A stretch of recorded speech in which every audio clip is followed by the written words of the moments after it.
Hi buddies. இன்றைய காணொலியில் தமிழ்நாட்டினுடைய தென்காசி மாவட்டத்திற்கு அருகாமையில் நடந்த ஒரு அதிபயங்கர அமானுஷ நிகழ்வை தாங்க முழுமையாக பார்க்க போகிறோம். இந்த சம்பவத்தில் ஒரு குடும்பத்தினர் ஒரு பெண் குழந்தையை தத்தெடுத்து அதன் பிறகு அவர்களுக்கு நடந்த ஒரு திகில் நிகழ்வு தாங்க இன்றைய நிகழ்வு. இது போல உங்களுடைய வாழ்க்கையிலும் ஏதாவது திகில் நிகழ்வுகள் நடந்துருந்துச்சுன்னா இந்த இமெயிலுக்கு ஷேர் பண்ணலாங்க. ஒருவேளை அது கஷ்டமாக இருக்கும் பட்சத்தில் கீழே கொடுத்துருக்கக்கூடிய டிஸ்கிரிப்ஷனில் இன்ஸ்டாகிராம் லிங்க் கொடுத்துருக்கேங்க. அதில் போயிட்டு ஃபாலோ பண்ணிவிட்டு வாய்ஸ் நோட்டாக கூட ஷேர் பண்ணலாங்க. இது வரைக்கும் நம்மளுடைய சேனலை சப்ஸ்கிரைப் பண்ணாமல் பார்த்துட்டு இருந்தீங்கன்னா சப்ஸ்கிரைப் பண்ணிவிட்டு பக்கத்தில் இருக்கக்கூடிய பெல் பட்டனையும் சேர்த்து கிளிக் பண்ணிக்கோங்க. நான் உங்கள் Afsar. Welcome to Afsar investigation.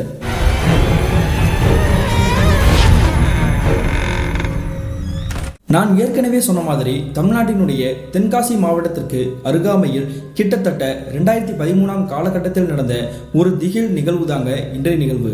இந்த சம்பவத்தை நமக்கு மின்னஞ்சல் மூலியமாக ஷேர் பண்ணியது சந்தோஷ் அப்படின்றவர் தாங்க. இது இவருக்கு நடந்துச்சுன்னு பார்த்தீங்கன்னா இல்லைங்க, இவருடைய தாய் மாமாவின் குடும்பத்தில் நடந்தது தாங்க இந்த சம்பவம். அப்படி என்ன நடந்துச்சுன்னு பார்த்தீங்கன்னா, கிட்டத்தட்ட 2013 காலகட்டத்தில் இந்த மின்னஞ்சலை ஷேர் பண்ணிய சந்தோஷ் இருக்கார் இல்லையா, இவருடைய தாய் மாமனின் பெயர் தாங்க தமிழ்நேசன். இவருடைய அத்தையின் பெயர் தாங்க அமராவதி. இந்த தமிழ்நேசன் அமராவதிக்கு திருமணமாகி கிட்டத்தட்ட ஒரு 3 வருடங்கள் கடந்திருக்கும். ஆனாலுமே இவங்களுக்கு குழந்தை பாக்கியமே இல்லைங்க. அதுக்காக இவங்க போகாத மருத்துவமனையே கிடையாதுங்க. அந்த சமயத்தில் இவங்க எந்த மருத்துவமனைக்கு போனாலுமே அங்கே இருக்கக்கூடிய மருத்துவர்கள் ஒரே ஒரு விஷயத்தை தாங்க தொடர்ந்து சொல்லியிருக்காங்க. உங்களுடைய மனைவியோட கர்ப்பப்பை ரொம்ப வீக்காக இருக்குது, அதனால அவங்களால குழந்தை பெற்றுக்க முடியாது. ஒருவேளை குழந்தை பெற்றுக்கணும்னு நினைச்சீங்க அப்படின்னா உங்களுடைய மனைவியோட உயிர் போறது கூட வாய்ப்பு இருக்குது. இதுக்கு நீங்க தயாரா அப்படின்ற மாதிரி தாங்க கேட்டிருக்கிறாங்க. அதனாலேயே மன வருத்தத்தோட மன உளைச்சலுக்கு ஆளாகி எப்பயுமே தன்னந்தனிமையில ஒரு லோன்லியா தாங்க இருந்திருக்காங்க. இந்த சமயத்துல தாங்க இந்த சந்தோஷனுடைய குடும்பத்தினர் வந்து இந்த இருவர் இருக்காங்க இல்லையா, கணவன் மனைவி, இவங்க கிட்ட ஒரு விஷயத்த சொல்றாங்க. பெத்துக்கிட்டாதான் குழந்தையா, தத்தெடுத்து கூட நீங்க வளர்க்கலாம்ல, அதுக்கான ஏற்பாடை பார்த்து ஒரு குழந்தைய கூட நீங்க தத்தெடுத்து வளர்க்கலாம்ல அப்படின்ற மாதிரி சொல்றாங்க. இப்படியே போயிட்டு இருக்கும்போது தாங்க இவங்களுடைய குடும்பத்தினருக்கு ஒரு துக்க செய்தி தேடி வருதுங்க. அது என்னன்னு பார்த்தீங்கன்னா, இவங்களுடைய தூரத்து உறவுக்காரங்க ஒருத்தவங்க விபத்தால இறந்து போயிட்டாங்க அப்படின்ற மாதிரி தாங்க செய்தி தேடி வருது. உடனே இந்த சந்தோஷனுடைய குடும்பத்தினரும் தமிழ்நேசனுடைய குடும்பத்தினரும் அந்த துக்கம் நடந்த வீட்டுக்கே போறாங்க. அப்படி போன பிறகு அங்க இருக்கக்கூடிய உறவுக்காரங்கிட்ட எப்படி இந்த மாதிரி நடந்துச்சு அப்படின்ற மாதிரி விசாரிக்கிறாங்க. அப்படி விசாரிக்கும் பொழுது அங்க இருக்கக்கூடிய நபர்கள் சொல்லக்கூடிய விஷயத்தை கேட்டு இவங்களுக்கு தூக்கி வாரி போட்டிருக்குது. அப்படி என்ன சொல்லியிருக்காங்கன்னா, கணவன் மனைவி அவங்களுக்கு ஒரு 10 வயசுல ஒரு பெண் குழந்தை இருந்திருக்காங்க. அந்த பெண் குழந்தையை கூப்பிட்டுக்கிட்டு 6ஆம் வகுப்பு சேர்க்கறதுக்காக ஒரு ஸ்கூல்ல அட்மிஷன் போடுறதுக்காக 2 வீலர்ல போயிட்டு இருந்திருக்காங்க. அப்படி போயிட்டே இருக்கும் பொழுது எதிர்ப்புறத்துல ஒரு லாரி சடனா வந்து இவங்க மேல வந்து மோதி இருக்குது. மோதின உடனே அந்த கணவன் மனைவி இருக்காங்க இல்லையா, அவங்க என்ன நினைச்சிருக்காங்கன்னா, நம்ம உயிர் போனாலும் போகட்டும், தன்னுடைய பெண் குழந்தை வந்து உயிரோட இருக்கணும் அப்படின்ற மாதிரி தாங்க நினைச்சிட்டு அந்த பெண் குழந்தையை மட்டும் நடுவில் உட்கார வச்சிருக்காங்க. டக்குன்னு தூக்கி தூர வீசியிருக்காங்க. அப்படி அந்த லாரி இவங்களை மோதின அடுத்த செகண்டே அந்த ஸ்பாட்லேயே இந்த இருவருடைய உயிர் பறி போயிருதுங்க. அதன் பிறகு அக்கம் பக்கத்தில் இருக்கக்கூடிய நபர்கள் வந்து அவங்களுடைய உறவுக்காரங்களுக்கு கால் பண்ணி விஷயத்தை போற சொல்லி அவங்களுடைய சடலத்தை வந்து எடுத்துட்டு போயிருக்காங்க. இப்பொழுது இந்த பொண்ணு மட்டும் தான் தனியா இருக்கிறா.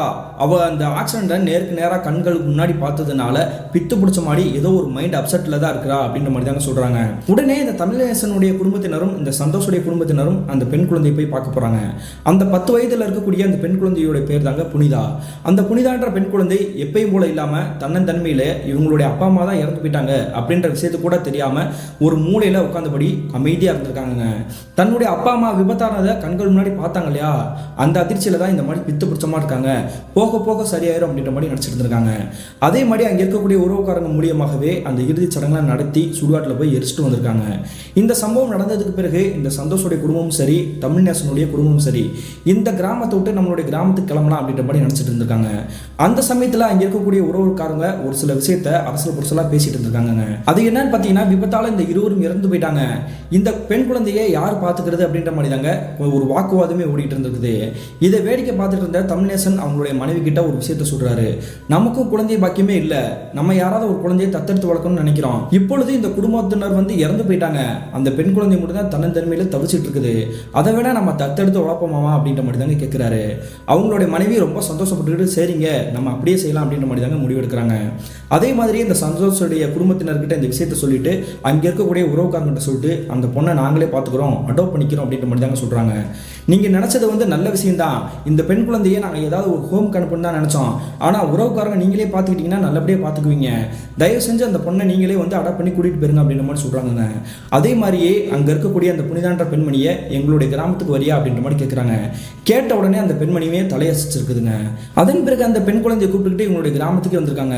அப்படி கிராமத்துக்கு வந்து கிட்டத்தட்ட ஒரு வார காலகட்டத்திலேயே அந்த பெண்மணியோட மனநிலைமையை புரிஞ்சுக்கிட்டு அந்த பெண்மணி கிட்ட தொடர்ந்து பேச கொடுக்க ஆரம்பிச்சிருக்காங்க.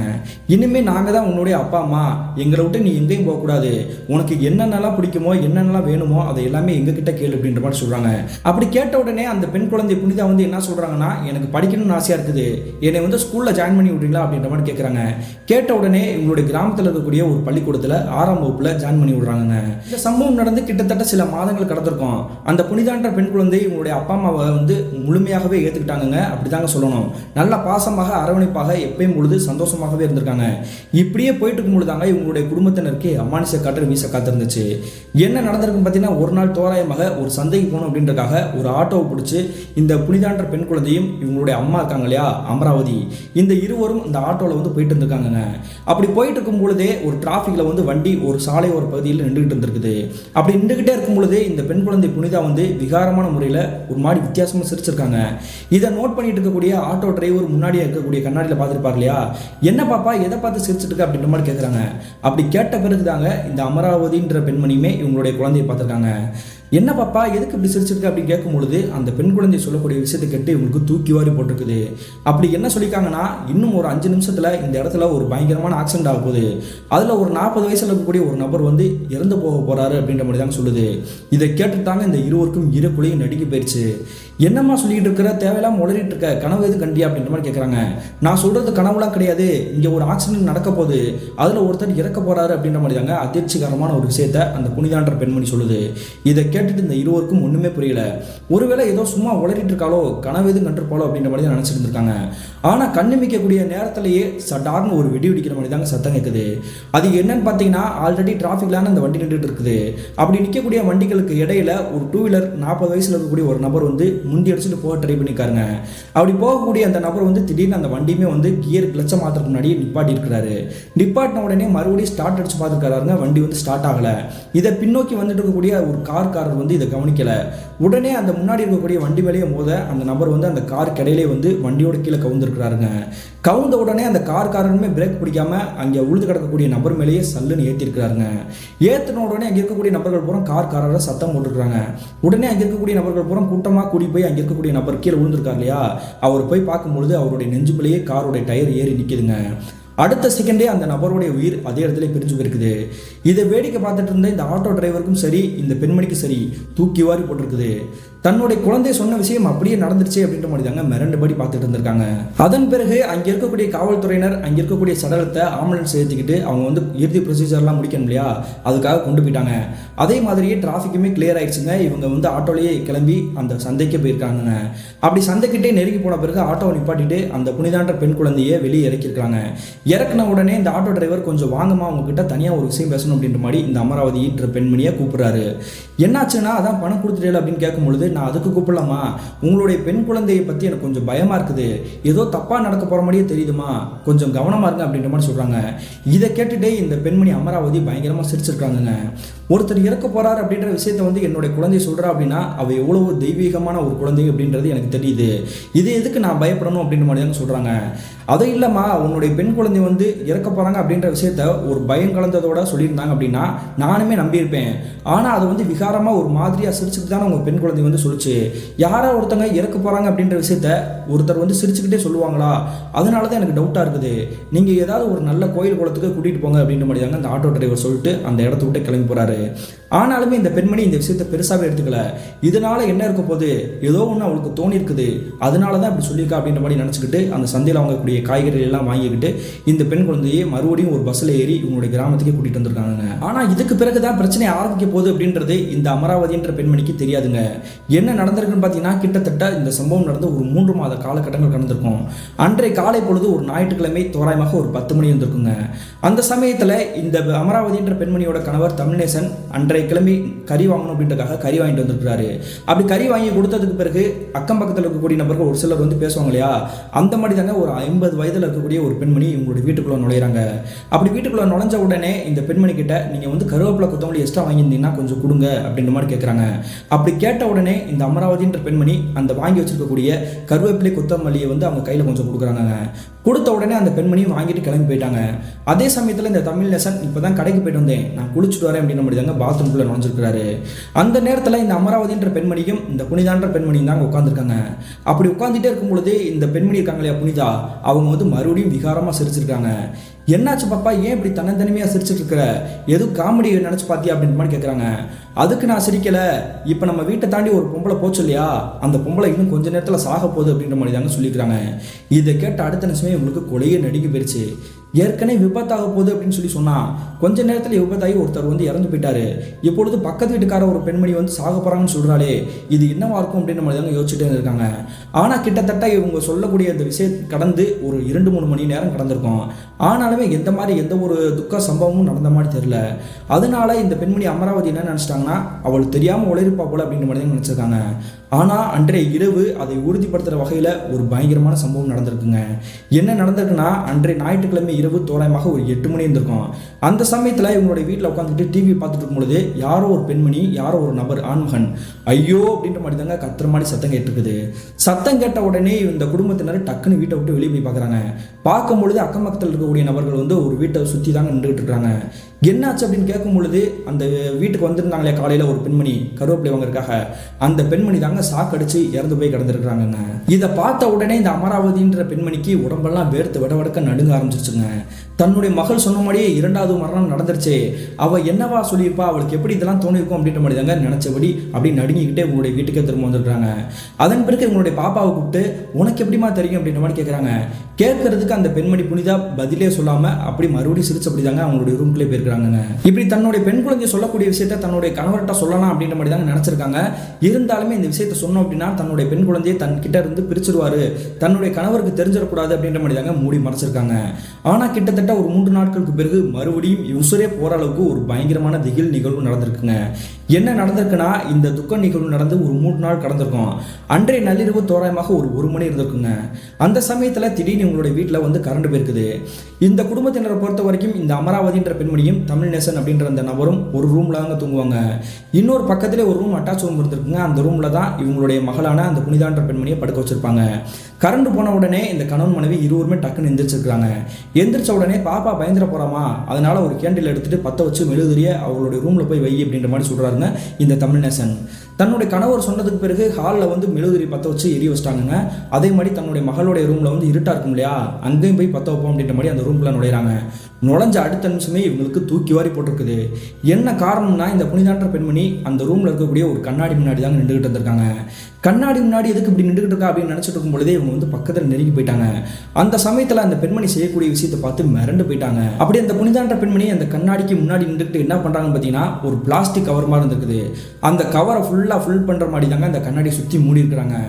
எதுக்கு இந்நேரத்தில் இந்த மாதிரி வந்து பண்ணிக்கிட்டு இருக்கா, கண்ணாடி சுற்றி மூடிட்டு இருக்கா, ஒருவேளை தூக்க கலைச்சியில் எதிர்த்து நின்றுட்டு இருக்காளோ அப்படின்ற மாதிரி தாங்க நினச்சிக்கிட்டு, பாப்பா என்னமா பண்ணுற அப்படின்ற மாதிரி பக்கத்தில் நெருங்கியிருக்காங்க. நெருங்கின அடுத்த நிமிஷமே இந்த புனிதான்ற பெண்மணி டக்குன்னு திரும்பியிருக்காங்க. இவங்களுடைய வாழ்க்கையிலே கற்பனை பண்ண முடியாத காட்சி கண்கள் முன்னாடி தத்ரூபமாக தெரிஞ்சிருக்குது. என்ன நடந்திருக்குன்னா, இந்த புனிதான்ற பெண்மணியோட முகத்தோற்றம் பயங்கரமான ஒரு அழுகி போன கோரமான தோற்றம் மாதிரி தாங்க தெரிஞ்சிருக்குது. ஒருவேளை கற்பனையாக இருக்குமோ அப்படின்ற மாதிரி தாங்க அவங்க கையில் வச்சிருக்கக்கூடிய மெழுகுதிரியை இவங்களுடைய பொண்ணு முகத்துக்கிட்ட நீட்டிருக்காங்க. நீட்டின அடுத்த செகண்டே அந்த பெண்மணியோட முகம் வந்து பயங்கரமான கோரமான தோற்றத்தில் தெரிஞ்சிருக்குது. உடனே ஆணு கத்திருக்காங்க. கத்துன அடுத்த செகண்டே உங்களுடைய கணவர் டக்குன்னு உங்களுடைய மகளுடைய ரூமுக்கு வந்திருக்காங்க. என்னாச்சும்மா, ஏன் இப்படி கத்துற அப்படின்னு கேட்கும்பொழுது இல்லை ஒன்றும் இல்லை அப்படின்ற மாதிரி சொல்கிறாங்க. அதே சமயத்தில் அந்த பெண் குழந்தை புனிதா எப்பயும் போல தான் இருந்திருக்காங்க. இது நம்மளுடைய கண்கள் முன்னாடி தானே அப்படி தத்ரூபமாக பார்த்தோம், அதுக்குள்ளே எப்படி மாறி இருக்கும், ஒருவேளை நம்மளுடைய இமேஜினேஷனா அப்படின்ற மாதிரி தாங்க நினச்சிருக்காங்க. அதன் பிறகு அந்த புனிதான்ற பெண்மணியை என்னாச்சுமா, ஏமா என்னை பார்த்து பயப்படுறீங்க அப்படின்ற மாதிரி கேட்குறாங்க. அதெல்லாம் ஒன்றும் இல்லைம்மா, நீ படுத்து தூங்க அப்படின்ற மாதிரி தாங்க அந்த கட்டிலே படுக்க வச்சுட்டு இவங்க அவங்களுடைய ரூமுக்கே வந்திருக்காங்க. இரவு முழுக்க இவங்களுக்கு தூக்கமே வரல. அன்றைய காலை அதிகாலை ஒரு 4 மணி இருந்திருக்கும். அந்த சமயத்தில் இவங்களுடைய கணவர் எழுப்பியிருக்காங்க. எழுப்பின உடனே இவங்களுடைய கணவர் என்னாச்சுமா, ஏன் இந்நேரத்தில் எழுப்புற அப்படின்ற மாதிரி கேட்குறாரு. கேட்ட பிறகு தன்னுடைய மகள் செய்த அனைத்து விஷயங்களுமே ஒட்டுமொத்தமாக அப்படியே ஒப்பிச்சிருக்காங்க. இதை கேட்ட இவங்களுடைய கணவருக்கு கொஞ்சம் கூட நம்பிக்கையே இல்லை. இருந்தாலுமே உன்னுடைய நம்பிக்கையை நான் கெடுக்கக்கூடாது, அதனால நாளைக்கு காலையில் பக்கத்தில் இருக்கக்கூடிய ஏதாவது ஒரு கோயிலுக்கு கூட்டிகிட்டு போய் ஏதாவது காத்து கருப்பு அண்டிருக்கும் போல அதை விரட்டிட்டு வந்துடு அப்படின்ற மாதிரி தாங்க சொல்கிறாரு. அதன் பிறகு தன்னுடைய கணவர் சொல்கிறத அப்படியே கேட்டுக்கிட்டு சரிங்க நான் அதே மாதிரி செஞ்சுறேன் அப்படின்ற மாதிரி விடிகிற வரை காத்துட்டு இருக்காங்க. விடிஞ்சதுக்கு பிறகு இவங்களுடைய பெண் குழந்தையை கூப்பிட்டு பக்கத்தில் இருக்கக்கூடிய கோயிலுக்கு கூட்டிகிட்டு போகலாம் அப்படின்னு மாதிரி தாங்க இந்த பெண் குழந்தையோட கையை பிடிச்சிட்டு கோயிலுக்கு நடந்துட்டு இருந்திருக்காங்க. அப்படியே உங்களுடைய வீதியில் நடந்து போயிட்டு இருக்கும் பொழுதே பக்கத்திலே ஒரு மசூதி தென்பட்டுக்குதுங்க, ஒரு பள்ளிவாசல் தெரிஞ்சிருக்குது. அந்த பள்ளிவாசலை பார்த்த உடனே இந்த அமராவதின்ற பெண்மணிக்கு ஒருவேளை காத்துக்கர் பண்ணிருச்சுன்னா பள்ளிவாசலுக்குள்ள போனோம்னா ஓடிடும் இல்லையா, அதனால தன்னுடைய பெண் குழந்தையை கூப்பிட்டு பள்ளிவாசலுக்குள்ள போயிடணும் அப்படின்ற மாதிரி தாங்க போக ட்ரை பண்ணிக்கிறாங்க. அப்படி ட்ரை பண்ண அடுத்த செகண்டே இந்த பெண் குழந்தைக்கு தெரிஞ்சிருச்சு போல. உடனே கையை இருக்க பிடிச்சிக்கிட்டு என்னை உற்று நான் வரமாட்டேன் அப்படின்ற மாதிரி தாங்க ஆக்ரோஷமா கத்திருக்குது. இது வரைக்கும் நடந்த விஷயங்களை பூரா இவங்களுக்கு பெருசா அது மேல நம்பிக்கை இல்லை. ஆனா தன்னுடைய பெண் குழந்தை பள்ளிவாசலுக்குள்ள வரல அப்படின்றது தெரிஞ்சோடனே இவங்களுக்கு உறுதியாயிருச்சுங்க, தன்னுடைய பெண் குழந்தை உடம்புல ஏதோ காத்துக்கர் பண்ணியிருக்கு அப்படின்றது. அதையும் மீறி வலுக்கட்டாயமாக அந்த பெண் குழந்தையை கூப்பிட்டுட்டு அந்த பள்ளிவாசல் படிக்கட்டு மேலே ஏறிட்டாங்க. ஏறின உடனே அங்க இருக்கக்கூடிய ஹஜரத்து உடனே ஏன்னு சத்தம் போடுறாரு. அந்த பெண் குழந்தைய விடுங்க, எதுக்கு அந்த பெண் குழந்தை தான் இந்த பள்ளிவாசலுக்குள்ள வரமாட்டேன்னு சொல்றாள், அவளை ஏன் தொந்தரவு பண்றீங்க, விட்டுருங்க அப்படின்ற மாதிரி சொல்றாங்க. சொன்ன உடனே இந்த பெண் குழந்தை டக்குன்னு கையை எடுத்துக்கிட்டு அவங்களுடைய வீட்டுக்கே ஓடி போயிருக்குங்க.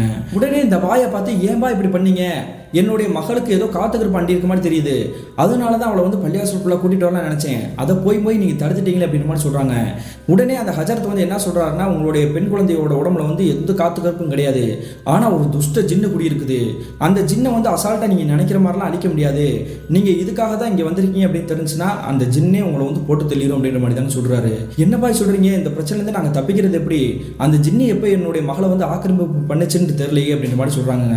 அது எனக்கும் சரியா தெரியலமா, நீங்க வேணா ராமநாதபுரம் மாவட்டத்தை சேர்ந்த ஏர்வாடியில் இருக்கக்கூடிய ஒரு தர்காவுக்கு கூட்டிட்டு போங்க, அங்கே கூட்டிட்டு போனீங்கன்னா வெள்ளி சூனியம் ஏவல் மற்றும் ஜின்கள் வசியம் பண்ணியிருந்தா அந்த ஜின்களை புறமே விரட்டி அடிச்சுடுவாங்க, அந்த பாதுஷா அவுளியாக்கள் கிட்ட நீங்க போய் கூட்டிட்டு போனீங்கன்னா எல்லாமே சரியாயிரும் அப்படின்ற மாதிரி தாங்க அங்க இருக்கக்கூடிய அந்த பாய் சொல்றாருங்க. அதே மாதிரி அந்த பெண்மணி அப்படியே நாங்க கேட்டுக்கிறோம் அப்படின்ற மாதிரி சொல்லிட்டு மறுபடியும் உங்களுடைய வீட்டுக்கு வந்திருக்காங்க. அப்படி வீட்டுக்கு கிட்டத்தட்ட ஒரு 3 நாட்களாகவே எங்களுடைய கணவர் கிட்ட சொல்லி அந்த இடத்துக்கு போகணும் அப்படின்ற மாதிரி தாங்க அடம் முடிச்சுட்டே இருந்திருக்காங்க. அதே மாதிரி இந்த 3 நாட்களாகவே இந்த பெண்மணி இருக்காங்களே புனிதா, அவங்களுடைய நடை உடை பாவனைகள் எல்லாமே மாற ஆரம்பிச்சிச்சுங்க. தன்னுடைய அப்பா அம்மா கிட்ட முகம் கொடுத்து கூட பேசாம எப்ப பார்த்தாலும் உருண்டு இருக்கிறது, இந்த மாதிரி தாங்க இருந்திருக்காங்க. அதனால இவங்களுடைய அப்பாவுக்குமே சந்தேகம் வந்திருக்குது. இருந்தாலுமே நம்ம பயப்படுற மாதிரி எந்த ஒரு சம்பவம் நடக்கலையே, நம்ம எப்படி உறுதிப்படுத்துறது அப்படின்ற மாதிரி தாங்க நினைச்சிட்டு இருக்கிறாரு. ஆனா அன்றைய இரவே தன்னுடைய பெண் குழந்தையால நம்மளுடைய உயிருக்கே ஆபத்து இருக்குது அப்படின்றத உறுதிப்படுத்துற மாதிரி தாங்க ஒரு பயங்கரமான நிகழ்வு நடக்க காத்திருந்துச்சு. என்ன நடந்திருக்குன்னு பார்த்தீங்கன்னா, அன்றைய நள்ளிரவு தோராயமாக ஒரு 12 மணி இருந்திருக்கும். எப்பயும் போல இந்த கணவன் மனைவி ஒரு சேர அவங்களுடைய ரூம்ல தூங்கிட்டு இருந்திருக்காங்க. அப்படி தூங்கிக்கிட்டே இருந்திருக்கும் பொழுது இந்த அமராவதின்ற பெண்மணி ஏதோ ஒரு முணுகல் சத்தம் மாதிரி தாங்க கேட்டிருக்குது. சத்தம் கேட்ட உடனே பக்கத்தில் படுத்து கிடக்கக்கூடிய தமிழ்நேசன் டக்குன்னு முடிச்சு பார்க்குறாரு. அப்படி பார்க்கும்பொழுது இவருடைய வாழ்க்கையில மறக்கவே முடியாத காட்சி தாங்க கண்கள் முன்னாடி தெரிஞ்சிருக்குது.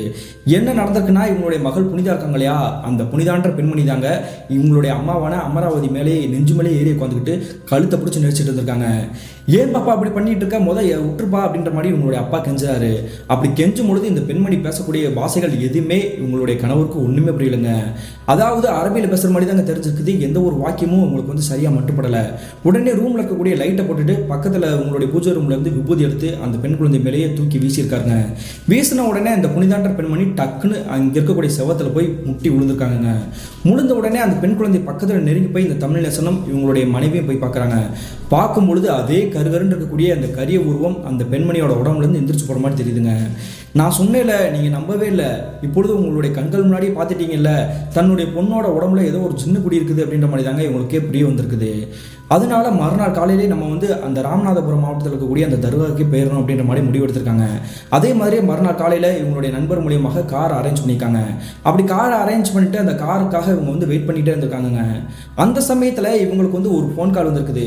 ஃபோன் காலை அட்டன் பண்ண உடனே எதிர்ப்புறத்தில் பேசக்கூடிய நபர் யாருன்னு பார்த்தீங்கன்னா இவருடைய நண்பனான கார் டிரைவர் தாங்க. மச்சான், என்னால் வர முடியாதா, நான் ஒரு முக்கியமான வேலையாக வெளியே போகிறேன், அதனால் காரை நான் இங்கே விட்டு நிப்பாட்டி தான் போகிறேன், நீ டீசல் மட்டும் போட்டுட்டு அந்த காரை வந்து நீ எடுத்துகிட்டு போடா அப்படின்ற மாதிரி தாங்க சொல்கிறாரு. சரிடா, ஒன்றும் பிரச்சனை இல்லை, நான் பார்த்துக்கிறேன் அப்படின்ற மாதிரி சொல்லிட்டு இந்த தமிழ் நேசன் வந்து என்ன பண்ணுறாருன்னா இவருடைய நண்பருடைய வீட்டுக்கு போகிறாருங்க. அப்படி வீட்டுக்கு போய் கார் எடுத்துகிட்டு டீசல் போட்டுட்டு இவரோட வீட்டுக்கு வந்துட்டு இருந்திருக்காருங்க. அதாவது இவங்க ராமநாதபுரம் மாவட்டத்துக்கு போகக்கூடிய விஷயம் வந்து அவங்களுடைய வீட்டில் இருக்கக்கூடிய அந்த புனிதான்ற பெண்மணிக்கு எப்படியோ தெரிஞ்சிருக்கும் போல. அது ஒரு சின்ன தானே, அதுக்கு தெரியாமல் இருக்குமா? அது தெரிஞ்சதுனாலயோ என்னவோ இவங்களுக்கு ஒரு பெரிய ஒரு பேரடியே விழுக காத்திருந்திருக்குங்க. என்ன நடந்திருக்கு பார்த்தீங்கன்னா, இந்த தமிழ் நேசன் அப்படின்றவர் இவருடைய கார் அவருடைய நண்பருடைய வீட்டில இருந்து எடுத்துக்கிட்டு இவருடைய வீட்டுக்கே வந்துட்டு இருந்திருக்காரு. அப்படி வந்துட்டே இருக்கும்பொழுது குறுக்க வந்து ஒரு கருகருன்னு இருக்கக்கூடிய ஒரு கருப்பு பூனை, அந்த கருப்பு பூனை டக்குன்னு இவர் ஓட்டிட்டு இருக்காரு இல்லையா ஸ்டேரிங்கை பிடிச்சி, அதுக்கு முன்னாடியே டக்குன்னு ஜம்ப் பண்ணி இருக்குதுங்க. இதை பார்த்த உடனே அலறி அடிச்சுக்கிட்டு அவர் பிடிச்சிருக்கக்கூடிய ஸ்டேரிங்கை கண்ட்ரோல் இல்லாமல் ஒரு மரத்துக்கு மேலே போய் மோதி இருக்கிறாரு. மோதின உடனே அதே இடத்துல ஸ்பாட்லேயே அப்படியே மயக்கம் போட்டு விழுந்துருக்கிறாங்க. அதன் பிறகு அக்கம் பக்கத்தில் இருக்கக்கூடிய வேடிக்கை பார்த்துருக்கக்கூடிய நபர்கள் நெருங்கி வந்து அவரை வந்து தூக்கி மருத்துவமனையில் கொண்டு போய் சேர்த்துருக்காங்க. மருத்துவமனையில் கொண்டு போய் சேர்க்கும் பொழுது அங்கே இருக்கக்கூடிய மருத்துவர்கள் வந்து என்ன சொல்கிறாங்கன்னா, இவருடைய தலையில் பலமாக அடிபட்டிருக்குது, இன்னும் 1 மாத காலகட்டங்கள் மருத்துவமனையில் தான் இருந்தாகணும் அப்படின்ற மாதிரி தாங்க கண்டிஷனாக சொல்லியிருக்கிறாங்க. அதன் பிறகு இந்த தமிழ்நேசனுடைய மனைவி அமராவதி, இவங்களுடைய பெண் குழந்தை புனிதா, அதன் பிறகு இந்த சந்தோஷனுடைய குடும்பத்தினர் எல்லாமே அந்த மருத்துவமனையில் தான் இருந்திருக்காங்க. 1 மாத காலகட்டங்கள் அவருக்கு தேவையான சாப்பாடை கொண்டு போய் கொடுக்குறது, அதன் பிறகு அவருக்கு ட்ரெஸ் கொடுக்குறது, இந்த மாதிரி இருந்துட்டு கிட்டத்தட்ட 1 மாத காலகட்டத்துக்கு பிறகு தாங்க இவங்களுடைய கிராமத்துக்கு டிஸ்சார்ஜ் பண்ணி கூட்டிகிட்டு வந்திருக்காங்க. நம்ம வந்து ஏர்வாடிக்கு போகணும் அப்படின்ட்டு மட்டும் தான் நினச்சோம், அதுக்கிடையில் இந்த மாதிரி ஒரு பயங்கரமான விஷயம் நடந்துருச்சு, நம்ம என்ன பண்ணுறது அப்படின்ற மாதிரி தாங்க நினச்சிட்டு இருக்காங்க. அந்த சூழ்நிலை தாங்க இந்த சந்தோஷனுடைய குடும்பத்தினர் வந்து இன்னொரு விஷயத்தை சொல்லியிருக்காங்க. நம்ம இப்பொழுது அந்த இடத்துக்கு போக முடியல அப்படின்னா ஒன்றும் பிரச்சனை இல்லை, என்னுடைய தூரத்து உறவுக்காரங்க கேரளாவுக்கு ஒரு விஷயமா போகக்கூடிய சூழ்நிலை இருக்குது, அதனால நம்ம கேரளாவில் இருக்கக்கூடிய சோட்டானிக்கரை பகவதி அம்மன் கோயிலுக்கு நம்ம போகணும், அப்படியே போயிட்டோம்னா நம்ம வந்து இந்த பிரச்சனைலேருந்து தப்பிக்க முடியும் அப்படின்ற மாதிரி தாங்க சொல்கிறாங்க. சரி, ஆனால் என்னுடைய மகளை எப்படி கூட்டிகிட்டு போகிறேன்னே தெரியலையே, அதுக்கடையிலே இந்த மாதிரி பெரிய பிரச்சனை நடந்துட்டு இருக்குது, அதுலேருந்து எப்படி தப்பிக்கிறது, எப்படி அவளை கூட்டிகிட்டு போகிறது அப்படின்ற மாதிரி கேட்குறாரு. அது ஒன்றும் பிரச்சனை இல்லை, அவளுக்கு ஒரு தூக்க மாத்திரை கொடுத்துரு, தூங்கிட்டா அப்படின்னா அவளை வந்து கார்லேயே ஏற்றி கொண்டு போயிடலாம் அவளுக்கே தெரியாமல் அப்படின்ற மாதிரி தாங்க சொல்கிறாங்க. ஆனால் அந்த பெண் குழந்தை புனிதான்ற பெண் குழந்தைக்கு இந்த விஷயமும் தெரிஞ்சிருக்குது போல.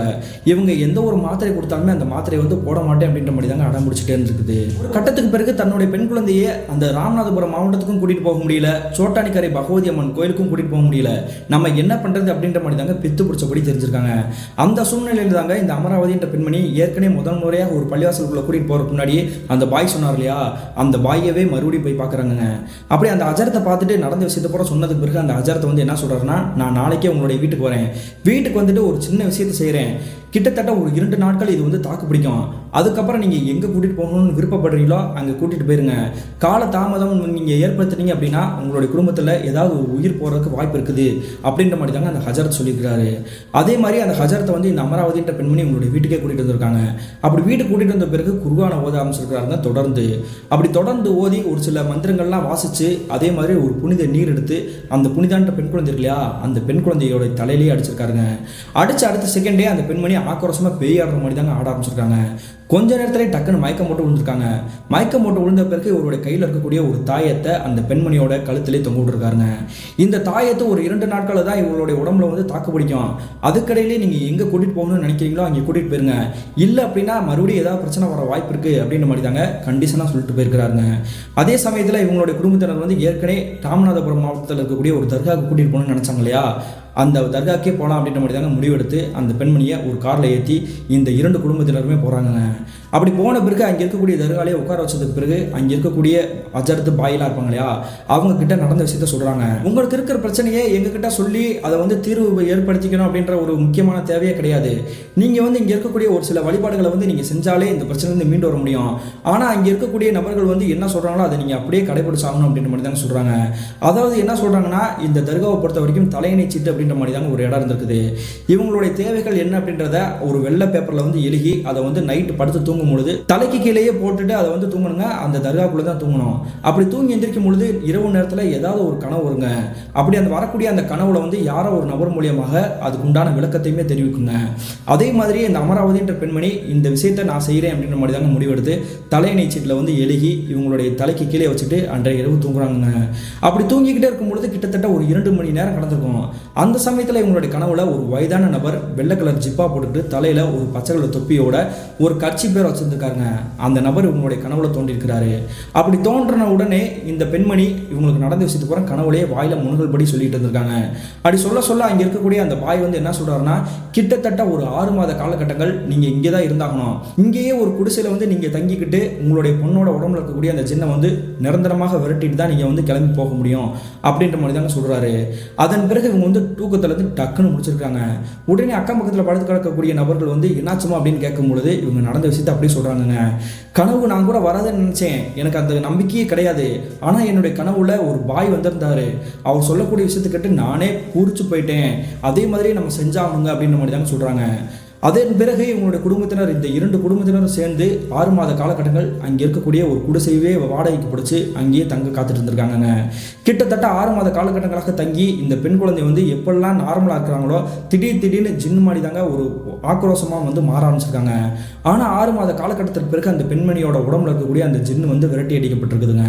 அப்படி விரட்டி அடிக்கப்பட்டதுக்கு பிறகு அந்த பெண்மணி மேலே இனிமேல் எந்த பிரச்சனையும் கிடையாது, நீங்கள் உங்களுடைய கிராமத்துக்கே கூட்டிகிட்டு போங்க அப்படின்ற மாதிரி தாங்க அங்கே இருக்கக்கூடிய ஹஜரத் சொல்லியிருக்கிறாங்க. இதுக்கிடையில் ஒரு அமானுஷமான ஒரு விஷயம் நடந்திருக்குங்க. அது என்னன்னு பார்த்தீங்கன்னா, இது வந்து சில வருடங்களுக்கு முன்னாடி நடந்தது. அங்கே இருக்கக்கூடிய ஹஜரத்து கிட்ட என்னுடைய பெண் குழந்தையோட உடம்புல அந்த ஜின்னு எப்போ வந்து குடி வந்துச்சு அப்படின்ற மாதிரி கேட்குறாங்க. அப்படி கேட்கும்பொழுது அங்கே இருக்கக்கூடிய ஹஜரத் சொல்லக்கூடிய விஷயத்துக்கிட்டே உங்களுடைய குடும்பத்தினர் ஆடி போயிட்டாங்க. அப்படி அந்த ஹஜரத் என்ன சொல்லிக்கிறாருன்னா, உங்களுடைய பெண் குழந்தையோட உடம்புல இந்த ஜின்னு வந்து கிட்டத்தட்ட ஒரு 8 வருஷமா இருக்குது. அதாவது உங்களுடைய குழந்தை வந்து ஒரு 2 வயசு இருந்திருக்கும் இல்லையா. ஓப்பனாக சொன்னா இது வந்து உங்களுடைய குழந்தையே கிடையாது. இந்த குழந்தையோட குடும்பத்தினர் வந்து வேற ஒருத்தவங்க, அவங்க கிட்ட இருந்து தான் நீங்க தத்தெடுத்தீங்க சரியா அப்படின்ற மாதிரி கேட்டிருக்கிறாரு. ஆமாம் பாய், நீங்க சொல்றது சரிதான். இந்த குழந்தைய வந்து நாங்க இப்பொழுது தான் தத்தெடுத்தோம். அதுக்கு முன்னாடி என்ன நடச்சுன்ற எந்த ஒரு விஷயமும் எங்களுக்கு தெரியாது அப்படின்ற மாதிரி தாங்க கேட்கறாங்க. அதே மாதிரி இந்த ஹஜரத் என்ன சொல்லிக்கிறாருன்னா, இந்த குழந்தைக்கு 2 வயசு இருக்கும் பொழுதே இவங்க இருக்கக்கூடிய வீட்டில் வந்து ஒரு துஷ்ட ஜின்னு குடியிருந்துச்சு. அந்த துஷ்ட ஜின்னு தான் இந்த குழந்தையை ஆக்கிரமிப்பு பண்ணி இந்த குழந்தையோடய வளர ஆரம்பிச்சிச்சு. கிட்டத்தட்ட பல வருடங்களாகவே இந்த குழந்தையோட உடம்புலே இருந்ததுனால தான் இந்த குழந்தை இருக்கக்கூடிய அந்த வீட்டில் எந்த ஒரு செல்வ செழிப்புமே இல்லாமல் இருந்திருக்குது. ஒரு விஷயத்த உடச்சு சொல்லணும் அப்படின்னா, இந்த குழந்தையால தான் அவங்களுடைய அப்பா அம்மா விபத்தாலேயே இறந்து போனாங்க அப்படின்ற மாதிரி தாங்க சொல்றாங்க. இதை கேட்டு தாங்க இவங்களுடைய 2 குடும்பத்தினரும் தூக்கி வாரி போட்ட மாதிரி தாங்க உட்காந்துருக்காங்க. என்ன பாய் சொல்றீங்க, நல்ல வேளை எங்களுடைய உயிருமே போயிருக்கோம். அப்படி கேட்ட உடனே அங்க இருக்கக்கூடிய ஹஜரத் என்ன சொல்றாருன்னா, இனிமே உங்களுடைய குழந்தைக்கு எந்த ஒரு பிரச்சனையும் கிடையாது, தாராளமா உங்களுடைய வீட்டுக்கு கூட்டிட்டு போய் நீங்க எப்படியெல்லாம் வளர்க்கணும்னு நினைச்சீங்களோ அந்த அளவுக்கு வளர்க்கலாம். அதே மாதிரி அந்த பெண் குழந்தை இனிமே எந்த மாதிரி விகாரமான ஒரு செயலையும் ஈடுபடாது, நீங்க தைரியமா கூட்டிட்டு போங்க அப்படின்ற மாதிரி தாங்க சொல்றாங்க. ஆரம்பத்துல இந்த தர்காக்கு வரணும், இதனால சரியாகும் அப்படின்ற முழு நம்பிக்கையும் கிடையாதுங்க. இருந்தாலுமே நம்ம வந்து கேரளா வரை போக முடியாது அப்படின்றத தெரிஞ்சுக்கிட்டு தாங்க இவங்க வந்து ஏர்வாடிக்கு வந்திருக்கிறாங்க. அப்படி வந்ததுக்கு பிறகு தன்னுடைய பெண் குழந்தை முழுமையாக குணமாயிட்டா அப்படின்ற நம்பிக்கையோடைய அங்க இருக்கக்கூடிய ஒரு சில நபர்களுக்கு இவங்க வந்து அன்னதானம் போட்டுட்டாங்க.